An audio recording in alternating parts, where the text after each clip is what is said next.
Hi, welcome to the Trail Running Podcast, where we dig deep into the world of running. I'm Coach Loretta. And I'm Coach Lindsay. And today we're so excited to focus on the unique challenges and hopefully triumphs of mid to back and pack runners. And we're going to share some practical training tips, talk to you how to stay motivated, and highlight the importance of community support in our running journey. Whether you're looking to maybe improve your pace or just enjoy the run, we've got something valuable for everyone to hear about today. Yes, so let's lace up our shoes and let's dive in. Perfect. Do you want to start with this or that? Yes. Oh my gosh. I have one that's very near and dear to my heart today. So this or that, where we pick our kind of favorite of the two options.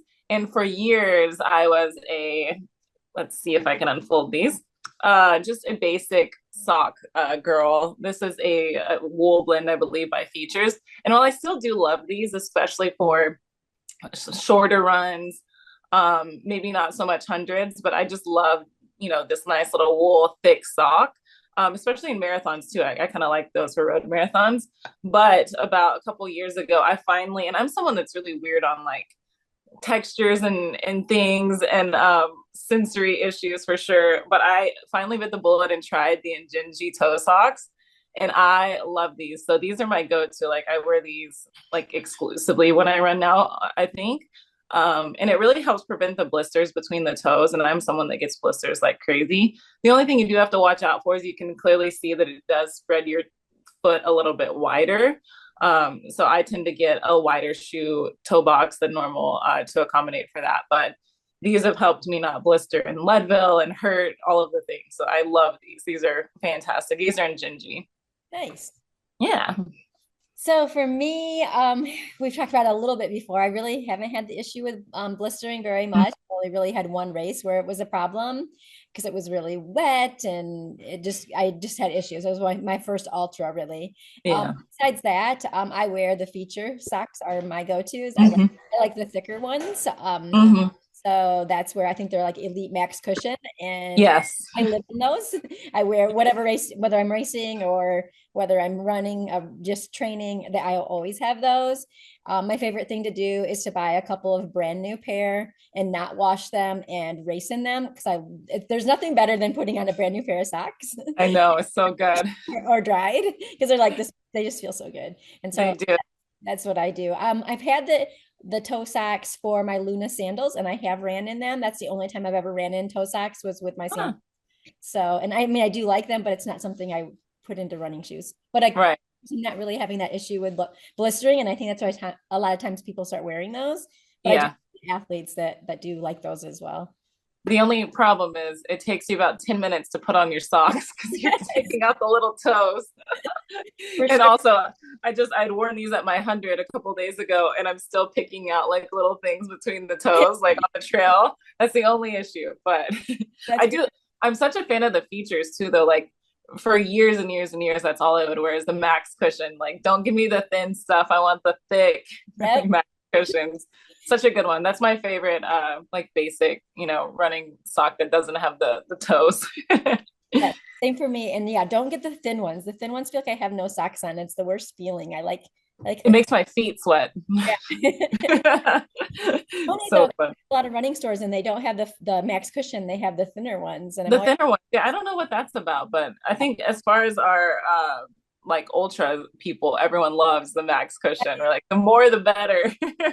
So that's great. So I'm glad you mentioned your race. So this last weekend you did the Beyond Limits Ultra, which is like one of your favorites. It seems like ever since I've known you, you've been doing it. And congratulations on your overall female and second runner up.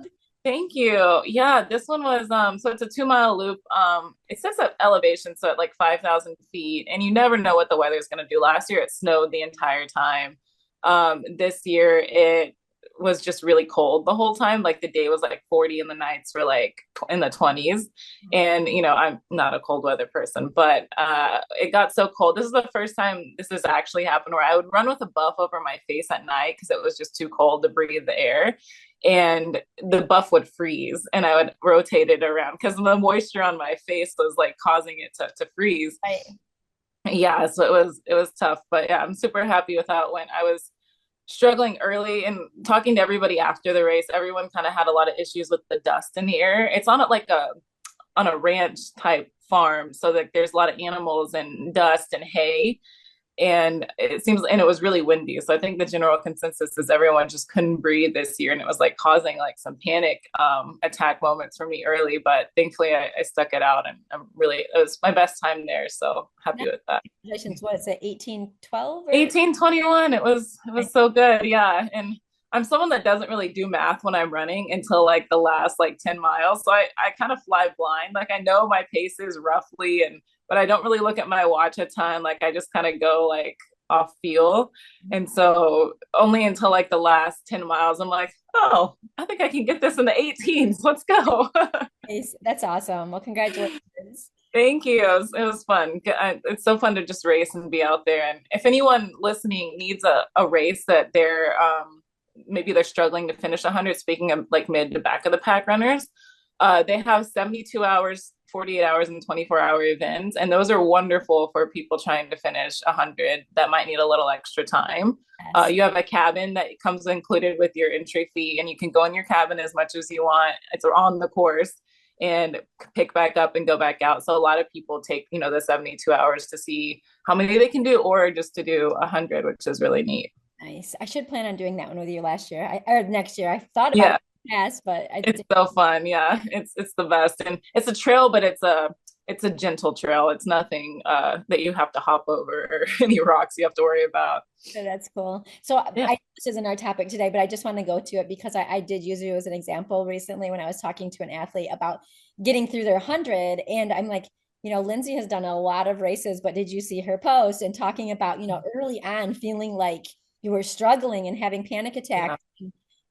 That says something, right? Because it's sometimes yeah, when it brought back to the idea of the DNF, right? It kind of, that's yeah. when we DNF. So can you just tell me a little bit how you got past that? Yeah. So like this one was, I mean, I could not breathe, and I was starting to get those panic attacks, and like I was just starting to like tear up because I couldn't catch my breath. So I'd slow down, but there's your pace and where you can slow down enough to where you just have to walk. So I was walking, and I was trying to figure out like how do I breathe through this. And then when I made it around, I like just out of curiosity asked like the race directors wants everyone to fin. He doesn't want anyone to DNF. So he actually allows people like if you're in the 100 and you want to switch to the 48 to see if you can get as many miles as you can and see if you need more time for the 100 or whatnot. So I just mentioned, I was like, hey, is it possible for me to switch to the 48 and not podium and just see if I can work this self out? He's like, yeah, but stick it out for a little bit. So I waited until like 0.2 miles away, and I yelled at him, never mind. But sometimes I think for me, especially when I have people pacing me and stuff too, sometimes you just need an acknowledgement of the struggle that you're in. Right. Um, just to kind of sit with it. So sometimes it's helpful for like a pacer or my crew to just tell me, hey, it's okay. Like if this isn't your day, or if not, and then immediately it almost kind of snaps me out of it. Sometimes it just needs that acceptance of maybe this isn't what I, trained for, planned for. But then my mindset kind of shifts. But the one thing I kept telling myself after I'd already decided to stick this thing out was just wait until nighttime, which we talked about. And it's kind of a trick because you wait till nighttime and you're probably already in like the 50s or 60s anyway, and you might as well just stick it out. um, but it also does completely become a whole different race at night. So, the route's different in your mind because you're looking for different footing, and people kind of change their strategies. So I just kept telling myself, just hold on till nighttime. And then I focused on every 5 loops is 10 miles. So I was like, just make it through the next 5 loops. And then like reward myself every time I made it through like a 5 loop period. Like, okay, you get a soda. Okay, you get Nice. so Nice. I think the little mind games are what is helpful to me. And then also just having like, if you do have a crew or a pacer, just having them kind of just acknowledging where you're at. Right. Sometimes tough love works, but you've got to know your runner and you've got to know yourself. Sometimes it's just helpful to say like, hey, it's okay. Like, Right. and it was funny. Like I kind of work on, my friend Josh is out there and he goes, hey, like calm down. Like you might get a 20 or 21 hour. And to me, that kind of made me a little mad. I was like, no, I'm not doing that. Like, I can do better than that. And then even further in the race, when I was getting toward the end, but I was still, like in the struggle bus, my friend Rob was out there and he goes, how are you feeling? I'm like, oh, I've been kind of feeling rough all day. And he goes, oh yeah, and you're not good at in the cold either. So like, let's get moving. And I was like, oh man, like that like put a fire in me too. Right. Oh, that's good. That's good. Yeah. So I don't know. There's little tips and tricks, and if you are pacing or have a crew, like little things that your runner is susceptible to or might just need to hear is helpful too. But just stay in it. Stay in it if you can. If you've got the time, stay in it. Yeah, yeah. So I love that story. I mean, I have a similar story. We won't go into it today, but my best race on the track was a day where I thought I was done at mile 20, so Yes. easy, what you can do. Yeah. I So, think that's so helpful for people to hear. Like, because a lot of times we catastrophize so early and then you end up getting like one of your best times or your best time. And, right, if you would have not stuck it out, then, for sure. what it's all about. Yeah, so let's talk about just Yeah. understanding the journey for those in the mid to the back of pack. I mean, that's a huge group that I coach. Yeah. Most Yeah. of the athletes are falling somewhere in there.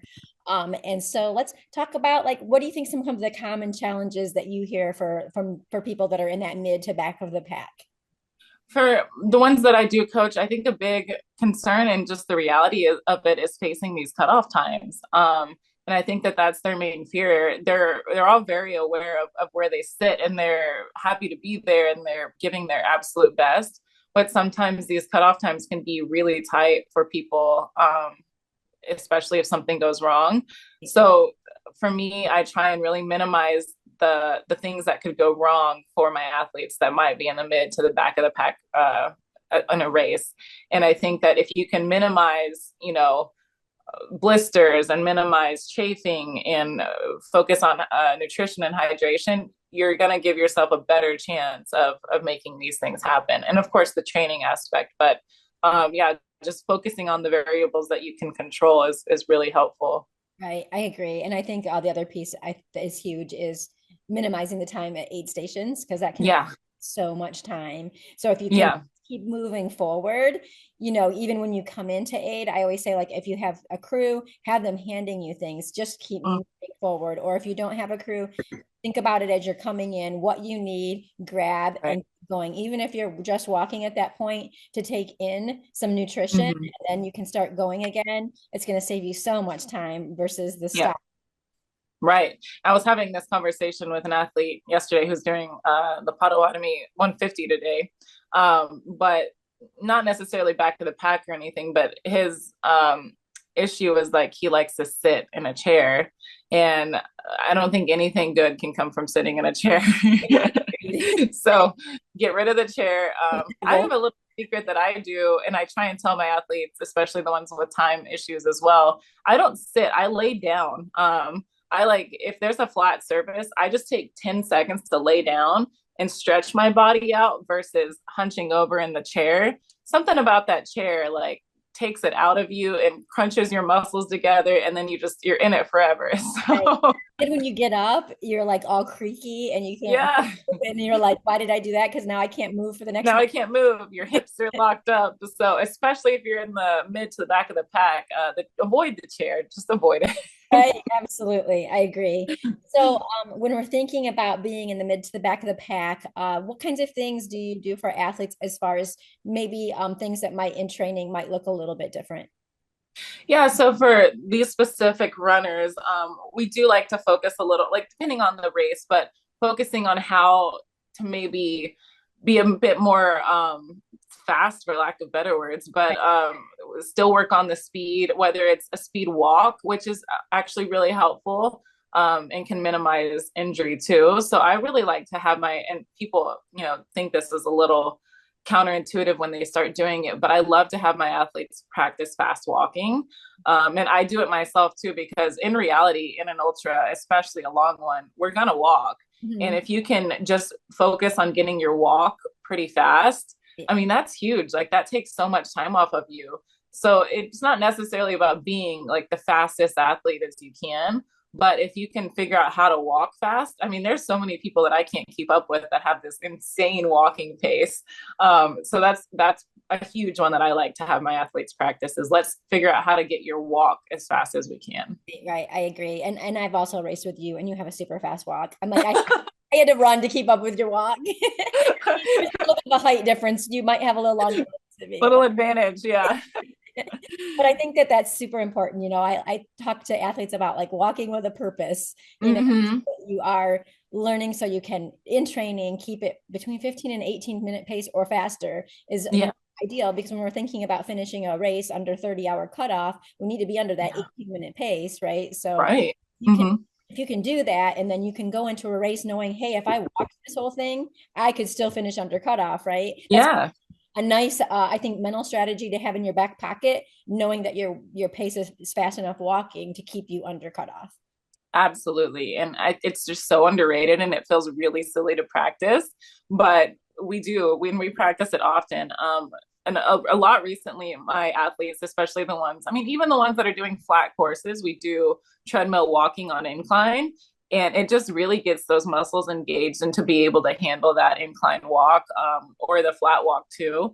And I actually have an athlete right now that doesn't walk or doesn't run at all. He only walks but he is flying like so he's planning on race walking his ultra but yeah there's just so much benefit to be able to move those legs as fast as possible when you're tired and then also on the strategy side like you can start that early in a race too you can start that early in a race the walk run being fast and have just as a successful race if not more so there's so many different ways to approach if you are worried about being a mid to back of the pack runner. I agree. And I think that it's good to go in with a strategy of a race of doing that walking from the beginning. And you have to like look at your course, right? Is it a flat Mm-hmm. course or is there some hills or are you on a mountain course? Those are going to make help you decide what kind of strategy you use as far as Yeah. because they're going to look a little bit different. But then thinking about that and incorporating it into your weekly long runs or Yeah. some of your longer training runs so that you're used to using your body in a different way, Yeah. that walk piece. Because I think, I mean, if we're all being honest with ourselves, like you said, most people are not running an entire 100-mile race. I mean, even the Mm-hmm. elites are not running an entire 100-mile race, right? Yeah. There is some points where there is some walking that's involved, Mm-hmm. but Yeah. it doesn't make you lesser. No, it doesn't. And it makes you faster. Like I've been telling this story a lot recently at the last Tunnel Hill, two stories real quick. One girl I saw from the very beginning doing a run walk method. It seemed like she was doing a mile run, a minute walk, did an 18 something, 18 hour something. And apparently that's just what she does.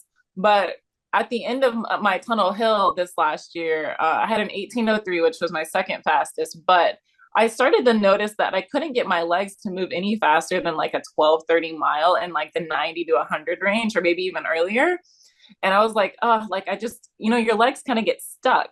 So I started doing run a mile, walk a minute, or something similar, and I was able to get that pace down to like a 10:30. So Nice. sometimes having like that walk thrown in actually makes you faster because it breaks up the way that your legs are shuffling. So that's a huge like pointer if you can't get any faster by running try walk running. Exactly. It also, brings your heart rate down, kind of just Mm-hmm. calms things down. I also have an athlete that at Tunnel Hill this year finished his first 100 in the 18s as well. Oh, And he so did cool. he did a 4 minutes run, 1 minute walk, but same thing, and so Yeah. he's like, I would have never in a million years thought I could run in the 18s. Yeah. So I think that something to that piece too. So Yeah, yeah. absolutely. I think So, that's so cool. we're talking in the 18s, of course, we're talking probably more to the front of the pack, but I think Mhm. it's something that can be extrapolated to people in the mid and to the back of the pack and really be a good thing to have in your back pocket, right? To be able to Absolutely. say, this is what I'm going to do. This is my strategy. This is what I've been doing. And I know Mhm. I can make it with the Yeah, strategy. absolutely. And I think another big thing, and I'm sure we'll talk about too, but if you're in the mid to the back of the pack, is you've got to plan on being on your feet for longer time. So that goes into training too. So I like to give my athletes in that bracket timed workouts versus mileage, and really having them prepared to be on their feet for probably longer than, what's comfortable. Right, right. And I agree. So, I mean, most of my athletes I do coach more time-based because I like that time is consistent no matter Yeah. if you're on a trail or whether you're on the road, it's the same Mhm. amount of time. But I also think, it's super helpful when we're thinking about time is thinking that, okay, so maybe in 3 hours, Lindsay, you could run 20 miles. Maybe somebody else can run 10 miles in 3 hours. Mhm. We're still getting the same cardio benefit because Yep. our body doesn't know miles. Our body Right. knows the time that we're spending, Yeah. right? So I think we shouldn't always get hung up on the mileage, you know, Yeah. thinking about the time. The time is equal when we think Right. about, the amount of time we're spending. Yeah, I love that. And I mainly do time for people as well too. Unless it's something like a shorter workout, then I might do miles. But the time is so beneficial too, just because it breaks through that mental barrier of how long they're going to be out there too. And I had my athlete yesterday tell me that. He's like, you had me out there for hours, so I know I can do this. Right, Like, exactly. Yep. so it is daunting when you plan to go on a really long timed race, but or timed run, but it does set you up for success for being out there for these longer periods of time for the mid to the back of the Packers. Exactly. And I think a nice strategy to think about too, especially if you're doing maybe a race that you are going to be doing more climbing of hills, mountains type thing is, doing some back-to-backs that efforts that might be one day that's more of that power hiking Mm-hmm. type work. And then maybe the other day is that run or that run walk. So you're Right, getting into that, back-to-back piece and getting that right. benefit as well as I think I feel like back-to-back is more psychologically Yes. beneficial. I agree. And I do the same thing for myself too. Yeah. So having that back to back piece is really huge for everybody, not just the mid to the back. Right, right. And then I think I mean, I think we need to talk about this. I think there might be a misconception about whether you're, at the front of the pack, mid pack, or backpack. What do you think about still needing strength, or I mean, speed work and tempo work? Mhm. Yeah. Yeah. I think it's beneficial no matter where you sit, because your effort is relative to where you are, right? Like, just because you might take a little longer to do it, maybe your fast mile is a 14-minute mile, that's still your fast mile. And if we can get that down a little bit better to have your overall cardio in a better place, I think that's really helpful. So yeah, I don't think it matters, where you stand. Your mile is and your speed work is all relative to your ability. So I think it is helpful to always be getting better and allowing for better cardio and for better VO2 and all of that. Right. I completely agree. We just have to raise that ceiling as high as we Yeah. can, Mm-hmm. wherever you may be. Right. And sometimes Mm-hmm. I will have people be like, well, I'm just slow. I'm always going to be slow. I don't care about getting faster. But the benefit Mm-hmm. of working, those different systems is going to raise the bar so that you can finish these races under cutoff with Yeah. hopefully having a little bit lower heart rate, a little bit less effort because now you've got that room, that Right. you've created. Yeah. And I think everybody wants to not be right up against those cutoffs. It's stressful. So if we can minimize that a little bit and have you have a 5-10 minute window into your race versus making every single cutoff right on time, I think that's huge. And it is stressful to have all these little like factors like have to go right if your pace is right up against those cutoffs. So we don't want that either. Like, you put in the time to train. So if we can get you a little faster to make it a little bit easier for you, I think is big. Right. I agree.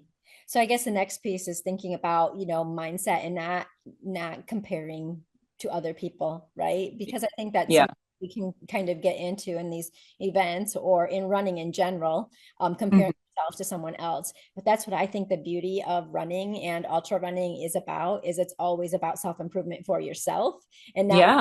worrying about what other people are doing, right? And so it's Right. fun to be able to celebrate those small successes of your own along Yeah. the way.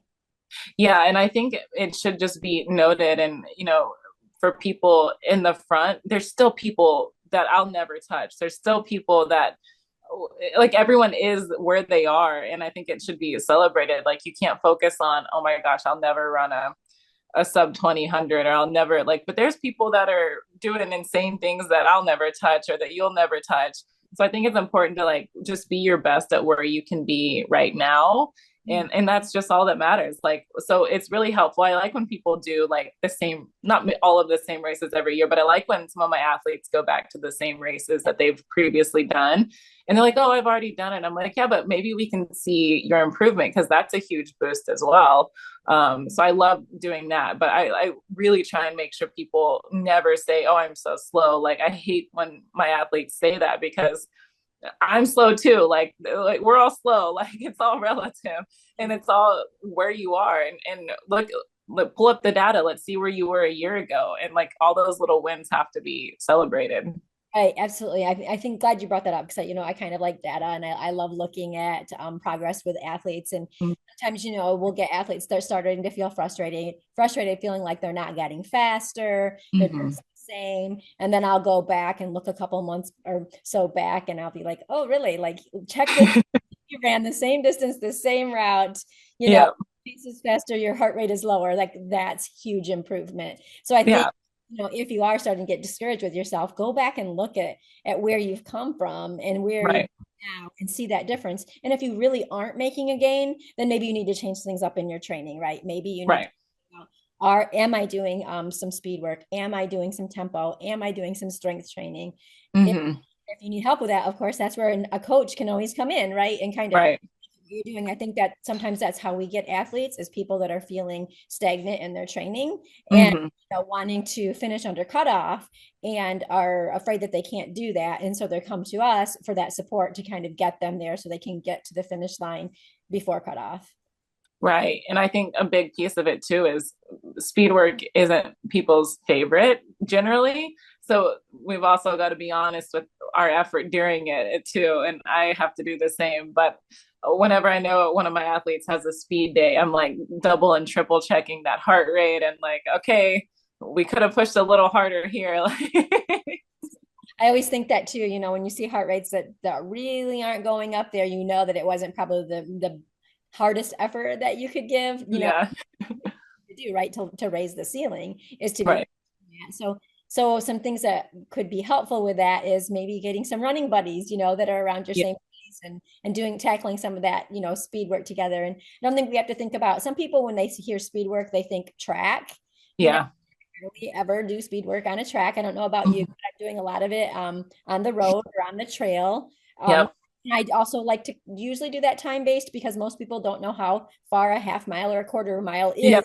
you know, in their head. So it's easier to kind of go by time. Uh, Right.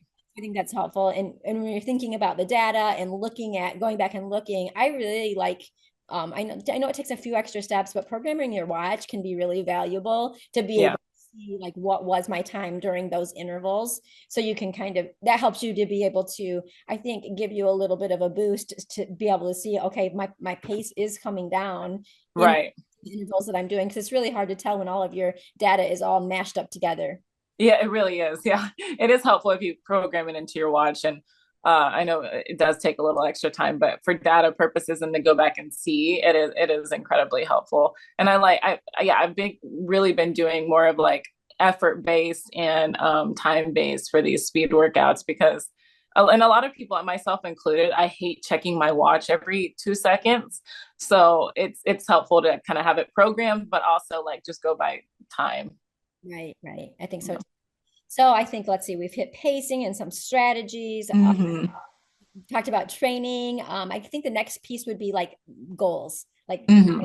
like what, when you're talking to somebody that is in that mid to backpack, what kind of goals are you thinking about talking about with them? What do you? I Yeah, I think first and foremost, and this is for any runner, but especially in those mid to back of the pack, is you've got to be really honest with yourself of what your ability is in that moment and for what the training is that you've done. So if there's let's say a 30-hour cutoff for 100, you're not going to go out and pace it for a sub 20. Like maybe you can sustain that pace for 5 miles, but let's be realistic here and let's have an A goal but let's realize that it might come between that 28 to 30 hour mark. And let's plan for it, but let's set the goal. Let's set your A goal, but let's plan for it to be successful and not have you sprint out the gate. Sometimes, and I love hearing these crazy lofty goals. And okay, great, let's plan for that in a year. But for this race now, let's see where we're at and realistically what can get out of it. And that way, managing your expectations is huge. To where you're not going to go out and completely blow up in the first couple miles. So I like to have like a true conversation of where we truly think that you can land, and then if you're feeling good on the back half, let's push it. Right, right. I agree. And I think that, setting a few different goals, it's a long day. If we're doing one Yeah. of the larger events, it's a long day out there, right? And so Mm-hmm. something that keeps you out there and that you're not discouraged. Yeah. When it's not too high of a goal and we don't have any fallback goals, then it's like, what's my purpose out here? So I think Mm-hmm. thinking about that is huge. And I mean, a finished goal is a huge goal for anyone, Yeah. right? For Whether you're anyone. front of the pack, middle of the pack, back of the pack, a finish of a big race is a big goal, Is right? a big goal, yeah. And I was actually one of my friends was doing this 100 miler that I just did, and he had done it last year, and he made it. And I asked him like early on, I was like, "Oh, how are you doing? Like, what's your goal today?" And he was like, "Oh, my goal is just to remain happy." Good goal. And I was like, I wish that I need to start making that my number one goal, because so many times in 100 or any race, like, there's a moment of where you're just not happy. Exactly. And I've oftentimes I get people too that say that they just want to have fun, right? Yeah. I always hear there's a party in the back. Yes. Like, have a party. Have the party, have the most fun that you can, because again, we get to be out here and we get to do this. So it's really fun when I hear that that's like somebody's main goal. And then so I pass him, like time goes on, and I pass him later, and I was like, hey man, how you doing? He goes, "Oh, I'm having fun again." So all's going well. So I guess he had a period where he wasn't having fun. But then now he's fun and happy. So I loved that. Like, and sometimes all that you can do, like maybe your race isn't going the way that you planned, but you can focus on nutrition, have that as your goal. If you nailed your nutrition for that race, amazing. If you had fun that race, fantastic. If you made it further than you ever have in your attempt, amazing. Like, we take that too. So little bitty goals along the way are helpful. I think so too. Always those process goals that we can work Mm-hmm. on in a long training run, that we can work on in any run, right? And then also, Yeah. I think is super helpful in making sure Yeah. we get through with some success, right? You can reflect Yeah. back, hey, I nailed nutrition, or Yeah. didn't blister, or there's a lot of wins when you're Yeah. There's so many. these races. Because Yeah, and I think it's helpful to like have those realization moments after, like we were talking in DNF, or after maybe you didn't hit your time goal. Like, it's really helpful to go back and look what did go right. I think so too. And just having that reflection, because Mhm. typically not everything went wrong, right? Yeah, exactly. And I think these, mid to back of the pack runners have such a special resiliency that some of these front pack runners just don't have. They're already like, you're prepped to be out there for a long time, so they tend to really understand that like the highs and lows are going to happen. And my mid to back of the pack runners, I truly never really have to worry about a DNF happening, because they're prepped. They're prepped to be out there. They've done the mental work of having to be out there for a while. And I love like tracking that specific group of people. I'm like, okay, they've got this. Like, they might be in a low, but they've planned for it. They've done the mental work. They're there. Right, I agree. I have an athlete that's doing pot this weekend. I think Mm-hmm. 100 cutoff is 32 hours, but Yeah. I believe you still get a finish even if you're over that, because the Yeah. whole time. And that's a conversation we had, right? Like, okay, the goal is to try to finish under 32 hours. That's her, big goal. But then it's okay. I might not get that full goal, but I'll still get a finish, so I can still keep going. And we were talking, Right. what kind of strategies can I do to keep myself out there? So she Yeah. make a list of things that she could do to remind herself, was, one, things start to fall apart. What am I going to do? I'm going to think about my nutrition. I'm going to think about my hydration. Mm-hmm. And if that doesn't work, I might call my coach, or, like different. Yeah. We even talked about like strategy, and it kind of like reminds me of things you were saying you were doing. So Pat is like a 10-mile loop. So I'm like, Mhm. well, what if every loop you found something unique on your path, whether it's a stick or a rock, something, Yeah. put it in a little pile until you have 10 items, just like Yes. give yourself some kind of distraction to get Yeah. there. It's so helpful to have those little tricks. I love it. A little pointer, my athlete yesterday who's doing the 150, and they have quite a bit of time to do it. So he has the luxury of this, but he goes, so I'm not stopping. And his wife was on the call, and she's like, so if he comes in and he says he wants to drop, first of all, he's not allowed to until he takes a 10-minute nap until he eats something. Another piece I said too, nap, you know, check yourself, eat, nap. Yeah. Eat a nap and then get out for another loop and then come back and we can reassess. But I love that because especially when you're in the mid to the back of the pack, you're out there a lot longer. So you yeah. might need a sleep in there, right? Mhm. Front of the pack runners typically in 100 are not needing that time to sleep because they're getting it done in under Mhm. 24 hours, right? But when you're out there a lot longer, that might be something that you need to consider is, do I need to work in a sleep strategy plan, especially if I'm going to be going over 32 hours, Yeah. in going into that next day, you might need a little pick me up, and you might Right. strategic about caffeine. Right. Yeah, exactly. And we had that big conversation and he's planning on taking a couple naps. So I'm hopeful. But this group of people is such a special group of people that are in the mid to the back of the pack. And they just, like I said, are so resilient. So, and they're so resourceful too. And it's not like they're just getting started and realizing this is their group. They've put in the races and they know that this is where they fit in this community, and it's such a special place because that's where the majority of people are. Bit of the heart Like ultra, isn't it? yeah. To the back, for sure. Yes, and they totally have like the best camaraderie and like it's such a fun group of people to coach, and it is the majority of people. Like it's not the minority in who we coach and who's out there racing. So I think that they've created this wonderful little community even in races, and you often find like them sticking together in packs, which is fun to see, like seeing the human experience in an ultra. Like in the front of the pack, like nobody runs together, nobody's talking. Like it's very hard to match each other's pace, and you're just probably dying in cardio. But the back of the pack and the mid pack, like they've really formed like a wonderful little group of like a herd that moves together, and like someone will be at an aid station and they let's go, like everyone's encouraging each other. So that's also a good strategy if you are in that group, to find a buddy that's running your goal and your pace, and don't let them pull you down, but also let them pull you up and help each other out. I agree. I mean, because I feel like it's a long day out there and you're bound to get with somebody that's your pace that you can Yeah. some miles with, right? But also be thinking, I have an athlete that is going to be going with a friend. So that's great, but also be knowing that, well, there might be a time at which I need to separate myself, right? And Yeah. I'm by myself because either I'm moving faster or slower, or I Yeah. just need a mental space. That's okay too. So Yeah. kind of go either way. It can be really great. And then at times you might need to say, and it's okay to feel that way, It's I think. okay.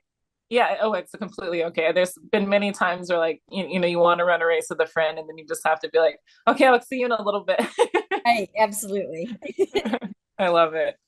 Let's see, am I missing anything else? I think just mainly like if we can touch a little bit on that overcoming doubt piece a little bit more is, I know that these group of runners might be pushing cutoffs or might be out there a little bit longer than what they would prefer, but you've done the training, so you've got to trust. I think it goes back to trusting your training. You've got to trust your training and know that yes, you might see people passing you, or you might feel like you're near the back. That's okay. You have the time to be out there. Trust your training, get rid of the downtime that you can, and just really don't have any, there's no reason to have any more doubt just because you're back there. Like you've done the work to put you in a place to succeed. So I think that that's helpful. I think so too. And I mean, like, put it into perspective, right? So this race is 32 hours. So you're going to spend 32 hours. That's just like a drop in the bucket to all the training you put into it, right? Yeah. Yeah. So I think, kind of it's all relative, and Mm-hmm. be thinking about that, I think too. And also, like looking back, maybe before the race and thinking about some of those race or runs that went really well in your training. Those are great ones to hold on to going into a race, I think, and thinking Yeah. about. I know I do timed runs and I sometimes break my race down in my head by that. So let's say I did a 5 hour timed, long run and got to the point where I'm doing that over and over. And then I get to a race and 5 hours, I do 5 hours all the time, or, whatever your just, longest Yeah. month is. And then you start feeling like, oh yeah, I can handle that and kind of chunking that down bit by bit. And all Yeah. self-doubt creeps in, maybe in a race, and you're starting to feel like you can't. Maybe you're having a panic attack. Maybe you're just feeling Mhm. down. I say, give yourself even 30 minutes. Like, Yeah. get yourself back out there before you make any decisions. Don't let yourself make a decision until you've given yourself that time, because sometimes that time is all you need to reset and then get back out there. And during that 30 minutes, take advantage of it. Get in some food, some hydration, maybe a Yeah. quick, whatever you need to do to kind of snap yourself out of it and give yourself, that next opportunity to keep going. And I think you might surprise yourself. Absolutely. That is like the best advice you can give is just food fixes everything. It's bad mood, eat food. Bad mood, eat food. Yeah, no, I have that conversation all the time. Just hang in there, give yourself 30 minutes. If you can't remind yourself to wait till dark, focus on the next 30 minutes. Eat lots of food and just trust that you deserve to be out there just as much as the winner, and you like these, I think we get, because these, most people finish within like the last little bit of these ultras, we kind of think that sometimes that's the minority, but it's not. Like, just know that everyone is with you. The minority is the people that are finishing fast. Like, that's not the norm. So just know that even though the races got these tight cutoffs, that's where your group of people is, and it's okay to be back there. So I think when you're thinking about picking out a race, so let's say you're mid to the back of the pack and you're picking out a race and it's maybe your first ultra, something that's going to be challenging to hit cutoffs. Do you have any recommendations for thinking about what races would be a good choice? Yeah, anything that's timed, like we were saying, is a fantastic idea because you do get the buckle. It's still a 100-mile finish, but you might have the luxury of giving yourself a little more grace in these. Um, I know that when we looking at 100, if you're new to the scene and you see a 30-hour cutoff, it might seem like a long time, but it's not. So if I had, I mean, there are some great ones, like Tunnel Hill, I believe is at 30, right? Yeah, that one's still a good option because the course is so fair, but try to avoid the 30-hour cutoffs if you can. And then work with a coach, because sometimes, as we were saying on one conversation, sometimes these cutoffs don't really match the overall cutoff. Sometimes you have to get out of a park early or whatever it is, permitting issue. So really, if you're looking for one that gives you a lot of time, really kind of settle in with maybe like a jackpot or something that's a loop that gives you a little bit more safety net. It's a good one for Mm-hmm. time. And I think that that's super smart because then we give ourselves that time to finish because, finishing under 30 hours, great. Finishing under 24 hours, great. But you know what? If you just want that finish, does it matter Mm-hmm. what time it is? I mean, if you can run No. 100 miles, only a teeny tiny percentage of our population has Yeah, ever it can do it. right? Yeah. So if you're thinking about that, I think that that's Mm-hmm. and even if you're going for your first 50K and you're having struggle with, a lot of 50K cutoffs are 8 hours. If you're feeling like that's just too much pressure, again, find a time race that's maybe a 12-hour race where it gives you Right. more time to be able to finish so you're not, pushing those cutoffs. I think Right. too. Yeah, and another thing is focusing on the races. Like we see more and more, and I've been seeing more and more races are doing things to be unique. So you'll find like a start time at like noon or a night start. But if that's not something that you think that you can handle for the sleep factor, or that's giving yourself another obstacle. So if that's not something that you're into, make sure it's an early start because there are a lot of hundreds I've been seeing recently, and I have one coming up. It's a noon start, and that already maybe you can sleep in a little bit, but in reality, that adds more time that you're awake. And then faster yeah, Sooner. So yeah. So yeah, you have to like factor in all these things. So just set yourself up for success, like we're talking in the beginning. If you know that you're going to be pushing these cutoffs or maybe out there a lot longer, don't make it harder on yourself. Make it easier on yourself in a way that you can be really confident going into it and not have to stress about that. You can always pick something that, is pulling you. Don't just settle because, you're worried about time and just pick this race. Pick something that calls you. I think is super Yeah. important. So you're going to be out there a long time. You want to be out there doing something that you're loving, not something Yes. race. But I also like to go in sometimes and look on, maybe ultra sign up, like how many finishers there are, just kind of get an idea of the difficulty of the course. Right. Often look at what the top finishing times are and how many finishers there are to kind of get a good idea of how Right. challenging the course is as well. Right. Yes. And another factor would be weather. If you're someone that hates the heat, maybe avoid your first 100 being in July. Like, Right, right. Or cool. It's just the same, right? yes. Yes. And then I Strength. think for the first one, you want to go in success and have a good experience, and then maybe you can nail down, oh, I wanted to try like a true trail one next or whatever it is. But definitely if you're somebody that might be out there a little longer, let's find one that you enjoy, and then find one that might cater to your strengths more than your weaknesses. I think so. All right. Anything else that we need to get, or do you think we hit it? I think we hit everything, and I just want to reiterate that this is the best of the best in the mid to the back of the pack. Like these are the heart of ultra runners. So don't ever get discouraged if that's where you find yourself. Right, absolutely. So thanks for joining us on the episode of The Dirt. I hope you found some valuable insight that can help you at your next race or event.